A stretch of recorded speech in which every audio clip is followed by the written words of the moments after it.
What I mean by identifying your sweet spot is, have you taken the time to identify what you were made for? What you were made for. You are not happenstance. God did not allow you to make it to this planet or get here. You're more than just your mom and dad getting together. God gave you the nod to be on this planet.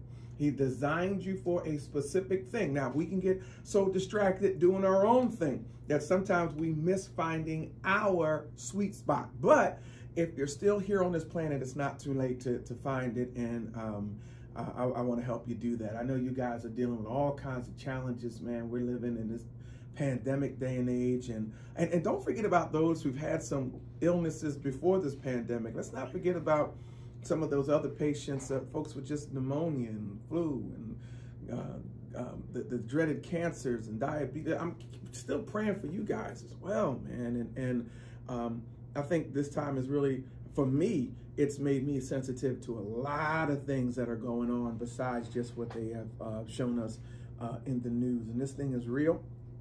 So I do want you guys to stay prayed up and stay safe and whatnot. Guys know I pastor Cornerstone Community Church in Millville, New Jersey. Hey, listen, I make no bones about it. I am a Bible believer. I am a born-again Christian. No matter what your views are, and I respect them, you got to respect mine. I'm a born-again Christian, born-again believer, and I stand on the Word of God. And I love the Word of God. It kind of soothes me. And, Deuteronomy chapter 31, verse 6, the appointment of Joshua, but God is kind of speaking to me through these words. And verse 6 says, "Be strong of good courage, fear not, be not afraid of them. For the Lord thy God, he it is that doth go with thee. He will not fail thee nor forsake thee." Now, that was God's promise to Joshua, but it's also God's promise to all of his children. He will not leave us and he will not forsake us. So I just want to encourage you guys to stand on that word today, but we'll dive a little bit deeper in that as we go along as well. But keep praying for people, man. Pray for one another. How many of you guys, I didn't know I would miss hugs and handshakes this much. You know, well, no, because you're not a hugger, Janae. But I miss, even with my boys, it's weird now, Jason. Like, I see my boys, and we may not practice social distancing. I'm probably telling on myself. We give each other a pound and whatnot. Or maybe, I guess that we are, before, man, we would dap, we would hug, you know, that kind of stuff. Bring back the salutes. Yeah, I guess I'm saluting people now. I miss that, man. I haven't seen that in my friends since all this started. They're all hunkered down, so I've only been just texting them or calling them. Yeah. Yeah.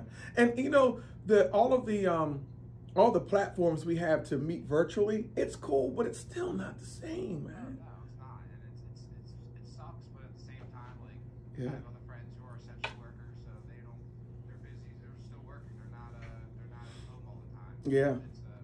But at the same time, at least I get to talk to them. I'm not like, they don't go ghosting on me, but at the same time, it's frustrating, but more importantly with my family, where it's especially coming around Easter. Yeah. I can't be that close to them. I don't want to see them. Easter, man. Easter's here, and we've been focused on so much other things. Last week, you know, like I said, I'm a pastor. It was Palm Sunday, man. I didn't get a chance to get out of Palm, you know. But it now, like I said, Easter's coming up, man, and families were used to getting together and doing what they do. And so this kind of changes the way we do everything. Yo, pray for those. I didn't mean to say yo, I got excited. But pray for those, that's the South Jersey, Philadelphia area. Yo, pray for those businesses, man, that are really hard hit. You know, man, I know some business owners that are really hard hit, and, you know, pray for them. And listen, if you have a small business, listen, I always talk about advertising on the show and whatnot. Just hit me up on my email. We'll do something really special for you guys, because out of sight, out of mind. And I still want to get you guys, still want to talk about you guys. So when I want to advertise your business, so that when we do come out of this, people won't forget who you are in the services that you provide. So today's topic is identifying your sweet spot. My Aunt Connie Williams, she chimed in. She said her sweet spot was educating when God. Her sweet spot is educating when God places her in various seasons of life. She's an educator. Thanks, Aunt Connie, for checking in. Thanks. For checking in, Auntie. I really appreciate that you would take time to listen to your nephew on the radio. But identifying your sweet spot. What were you made for? Have you considered even finding it? I mean, I know when all the you're homeschooling and you're working from home, you're doing a lot of stuff, but when the calm comes, do you get a chance to get an hour for yourself? Do you get a chance to pray, to meditate, or just to turn off the television and say, wait a minute, in all this chaos, let me find my sweet spot. I got to get back to finding out why God put me on this planet. So certain ways to do it. Number one, here we go, right? And we'll talk about some other things. Number one is get into your story. You might say, well, Pastor Graves, what do you mean get into your story? Decide that you can make a difference and you can be involved and with the help of Christ, become the hero in your life. You can make a difference. So first of all, you have to say, listen, I can make a difference. I have to get involved in my own story. I have to, and this is, probably second, but we'll talk about it. I have to become intentional about my life. I have to become intentional about it. I can't do a lot of time wasters. I need to get the ball rolling. I know what God has planted in my heart to do. I know that forget about making money. Money will come when you do what you're supposed to be doing, when you do what you're designed to do. But, God has put this in my heart and I need to get into the sweet spot.